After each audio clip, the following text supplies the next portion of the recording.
Olá todo mundo, eu sou o Sérgio, estarei dando continuidade para o projeto Ler para quem não pode ler, lendo os capítulos 123 ao 129 do livro Dom Casmurro. Boa leitura.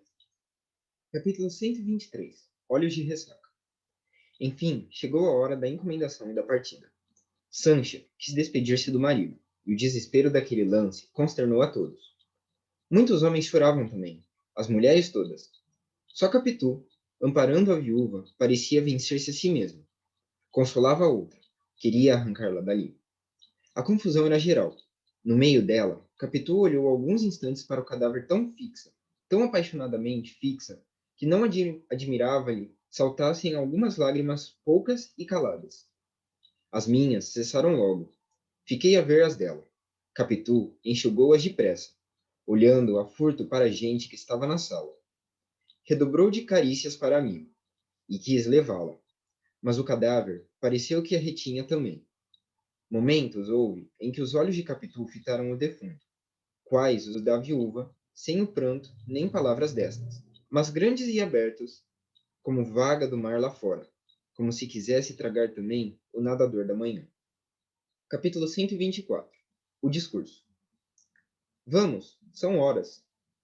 Era José Dias, que me convidava a fechar o ataúde. Fechamo-lo, e eu peguei numa das argolas. Rompeu o alarido final. Palavra que, quando cheguei à porta, vi o sol claro, tudo gente e carros, as cabeças descobertas. Tive um daqueles meus impulsos que nunca chegavam à execução. Foi atirar à rua caixão, defunto e tudo. No carro, disse a José Dias que se calasse. No cemitério, tive de repetir a cerimônia da casa, desatar as correias e ajudar a levar o féretro à cova. O que isto me custou, imagina? Descia o cadáver à cova. Trouxeram a cal e a pá. Sabes disto. Terás ido a mais de um enterro.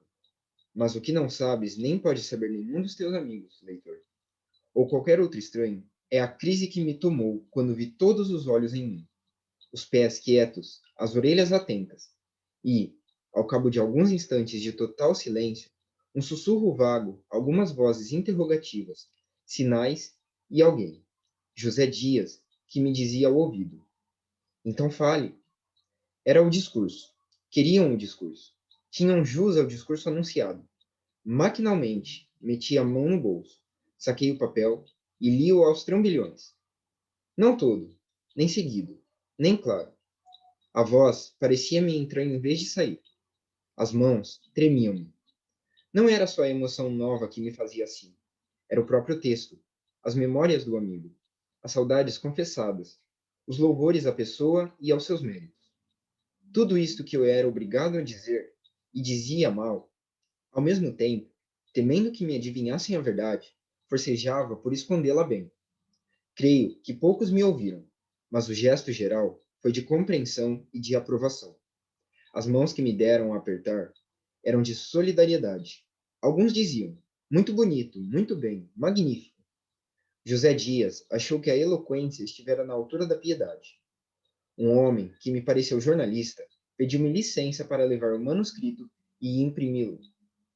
Só a minha grande turbação recusaria um obséquio tão simples. Capítulo 125. Uma comparação. Príamo julga-se o mais infeliz dos homens, por beijar a mão daquela que lhe matou o filho. Homero é que relata isso. E é um bom autor, não obstante contá-lo em verso, mas há narrações exatas em verso, e até malverso. Compara tu a situação de Príamo com a minha. Eu acabava de louvar as virtudes do homem que recebera, defunto, aqueles olhos. É impossível que algum Homero não tirasse da minha situação muito melhor efeito, ou quando menos igual. Nem digas que nos faltam Homeros, pela causa apontada em Camões. Não, senhor, faltam-nos é certo, mas é porque os primos procuram a sombra e o silêncio.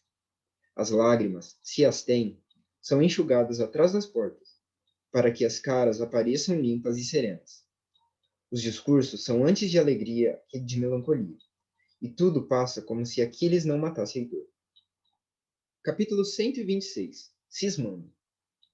Pouco depois de sair do cemitério, rasguei o discurso e deitei os pedaços pela portinhola fora, sem embargo dos esforços de José Dias para impedi-lo. Não presta para nada, disse-lhe eu. E como posso ter a tentação de dá-lo a imprimir, fica já destruído de uma vez. Não presta, não vale nada. José Dias demonstrou longamente o contrário. Depois elogiou o enterro e, por último, fez o panegírico do morto. Uma grande alma, espírito ativo, coração reto, amigo, bom amigo, digno da esposa amantíssima que Deus lhe dera. Neste ponto do discurso, deixei-o falar sozinho e peguei a cismar comigo. O que cismei foi tão escuro e confuso que não me deixou tomar pé. No catete, mandei parar o carro. Disse a José Dias que fosse buscar as senhoras ao Flamengo e as levasse para casa. Eu iria a pé. Mas vou fazer uma visita. A razão disto era acabar de cismar e escolher uma resolução que fosse adequada ao momento. O carro andaria mais depressa que as pernas. Estas iriam pausadas ou não. Podiam afrouxar o passo, parar, arrepiar o caminho e deixar que a cabeça cismasse à vontade. Fui andando e cismando. Tinha já comparado o gesto de Sancha na véspera e o desespero daquele dia. Eram inconciliáveis. A viúva era realmente amantíssima. Assim se desvaneceu de toda a ilusão da minha vaidade. Não seria o mesmo caso de Capitu? Cuidei de recompor-lhe os olhos, a posição em que a vi, o ajuntamento de pessoas que devia naturalmente impor-lhe a dissimulação, se houvesse algo que dissimular. O que vai por ordem lógica e dedutiva tinha sido antes uma barafunda de ideias e sensações, graças ao solavanco do carro e às interrupções de José Dias. Agora, porém, raciocinava e evocava claro e bem. Concluí de mim, para mim, que era a antiga paixão que me ofuscava ainda e me fazia desvairar como sempre. Quando cheguei a esta conclusão final, chegava também à porta de casa, mas voltei para trás e subi outra vez a rua do Catete. Eram as dúvidas que me afligiam, ou a necessidade de afligir Capitu com a minha grande demora. Ponhamos que eram as duas causas. Andei largo espaço, até que me senti sossegar e endireitei para casa. Batiam 8 horas numa padaria. Capítulo 127. O barbeiro. Perto de casa havia um barbeiro, que me conhecia de vista, amava a rabeca e não tocava inteiramente mal. Na ocasião em que ia passando, executava não sei que peça. Parei na calçada, ao ouvi-lo. Tudo são pretextos a um coração agoniado. Ele viu-me e continuou a tocar. Não atendeu a um freguês, e logo a outro, que ali foram, a despeito da hora de ser domingo, confiar-lhe as caras a navalha. Perdeu-o sem perder uma nota. Ia tocando para mim. Esta consideração fez-me chegar francamente à porta da loja, voltado para ele. Ao fundo, levantando a cortina de chita que fechava o interior da casa, vi apontar uma moça trigueira, vestido claro, flor no cabelo. Era a mulher dele. Creio que me descobriu de dentro e veio agradecer-me com a presença o favor que eu fazia ao marido. Se me não engano, chegou a dizê-lo com os olhos. Quanto ao marido, tocava agora com mais calor, sem ver a mulher, sem ver os fregueses. Grudava a face ao instrumento, passava a alma ao arco, e tocava, tocava. Divina arte! Ia se formando um grupo.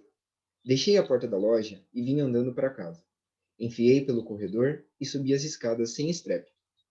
Nunca me esqueceu o caso deste barbeiro, ou por estar ligado a um momento grave da minha vida, ou por esta máxima que os compiladores podem tirar daqui e inserir nos compêndios da escola.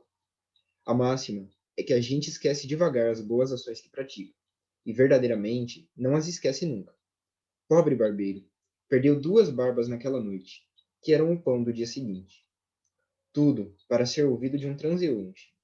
Suponha agora que este, em vez de ir-se embora como eu fui, ficava à porta, a ouvi-lo e a namorar-lhe a mulher. Então, é que ele, todo arco, todo rabeca, tocaria desesperadamente. Divina arte. Capítulo 128. Punhado de sucessos. Como ia dizendo, subi as escadas sem estrépito. Empurrei a cancela que estava apenas encostada, e dei com prima Justina e José Dias, jogando cartas na saleta próxima. Capitu levantou-se do canapé e veio a mim. O rosto dela era agora sereno e puro. Os outros suspenderam o jogo, e todos falamos do desastre da viúva. Capitu censurou a imprudência de Escobar, e não dissimulou a tristeza que lhe trazia a dor da amiga. Perguntei-lhe por que não ficara com Sancha aquela noite. Tem lá muita gente. Ainda assim, ofereci-me, mas não quis. Também lhe disse que era melhor vir para cá e passar aqui uns dias conosco. Também não quis? Também não. Entretanto, a vista do mar há de ser-lhe penosa todas as manhãs, ponderou José Dias. E não sei como poderá. Mas passa. O que é que não passa? Atalhou prima Justina. E como em torno desta ideia começássemos uma troca de palavras, Capitu saiu para ver se o filho dormia. Ao passar pelo espelho, consertou os cabelos tão demoradamente que parecia afetação, se não soubéssemos que ela era muito amiga de si. Quando tornou, trazia os olhos vermelhos. Disse-nos que, ao mirar o filho dormindo, pensara na filhinha de Sancho e na aflição da viúva. E, sem se dar das visitas, nem reparar se havia algum criado, abraçou-me e disse-me que, se quisesse pensar nela, era preciso pensar primeiro na minha vida. José Dias achou a frase lindíssima e perguntou a Capitu por que não fazia versos. Tentei meter o caso à bulha, e assim acabamos a noite. No dia seguinte, arrependi-me de haver rasgado o discurso. Não que quisesse dá-lo a imprimir, mas era a lembrança do finado. Pensei em recompô-lo, mas só achei frases soltas, que uma vez juntas não tinham sentido. Também pensei em fazer outro, mas já era difícil, e podia ser apanhado em falso pelos que me tinham ouvido no cemitério. Quanto a recolher os pedacinhos de papel deitados à rua, era tarde. Estariam já varridos. Inventariei as lembranças de Escobar. Livros, um tinteiro de bronze, uma bengala de marfim, um pássaro, o álbum de Capitu, duas paisagens do Paraná e outras. Também ele as possuía de minha mão. Vivemos assim a trocar memórias e regalos. Ora em dia de anos, ora sem razão particular. Tudo isso me empanava os olhos. Vieram os jornais do dia. Davam notícia do desastre e da morte de Escobar. Os estudos e os negócios deste, as qualidades pessoais, a simpatia do comércio, e também falavam dos bens deixados da mulher e da filha. Tudo isso foi na segunda-feira. Na terça-feira foi aberto o testamento, que me nomeava segundo o testamenteiro. O primeiro lugar cabia à mulher. Não me deixava nada, mas as palavras que me escrevera em carta separada eram sublimes de amizade e estima. Capitu desta vez chorou, muito, mas compôs-se depressa. Testamento, inventário, tudo andou quase tão depressa como aqui vai dito. Ao cabo de pouco tempo, Sancha retirou-se para a casa dos parentes, no Paraná. Capítulo 129. A Dona Sancha. Dona Sancha, peço-lhe que não leia este livro. Ou, se o houver lido até aqui, abandone o resto. Basta fechá-lo. Melhor será queimá-lo, para não dar tentação e abri-lo outra vez. Se, apesar do aviso, quiser ir até o fim, a culpa é sua. Não respondo pelo mal que receber. O que já lhe tiver feito, contando os gestos daquele sábado, esse acabou, uma vez que os acontecimentos, e eu com eles, desmentimos a minha ilusão. Mas, o que agora alcançar, esse é indelével. Não, amiga minha, não leia mais. Vá envelhecendo sem marido nem filho, que eu faço a mesma coisa. E é ainda o melhor que se pode fazer depois da mocidade. Um dia, iremos daqui até a porta do céu, onde nos encontraremos renovados, como as plantas novas. Come piante novelli. Rinovelati de novela frade. O resto é em diante. Bem, então nesses capítulos a gente viu como que a desconfiança do Bentinho tem se construído e como que ela foi durante o enterro do Escobar. Durante o enterro, ele começa já a desconfiar de que a Capitu teve alguma coisa com o Escobar, principalmente pelo olhar dela. Ele acha que ela teve um olhar muito mais de viúva, como se ela fosse a viúva do Escobar. Depois, ele acaba tendo que levar o caixão do amigo. E por dentro, ele tem vontade de jogar o caixão no chão. Ele tá bravo, ele tá nervoso. Após, ele tinha escrito um discurso sobre o enterro. E, a princípio, novamente, devido ao espírito de ciúme que consome ele, a vontade dele é não ler, é não fazer. Ele faz porque já tinha preparado e tudo. Mas ele tá nervoso. Depois, quando ele tá voltando desse enterro, ele resolve sair do carro que ele estava com José Dias para pensar. E durante os pensamentos dele, ele vai chegando à conclusão de que talvez a Capitu não traiu, de que talvez isso daí só seja o ciúme dele, e ele fica daquele jeito meio, será que traiu? Não me traiu? Se eu tô certo, tô errado? O que que aconteceu? Ele começa a criar mais e mais dúvidas sobre isso. Bem, e essa foi a leitura. Se você gostou, não esqueça de deixar seu gostei, se inscrever no canal e compartilhar com o máximo de pessoas possível para que a gente possa expandir cada vez mais esse projeto. Obrigado.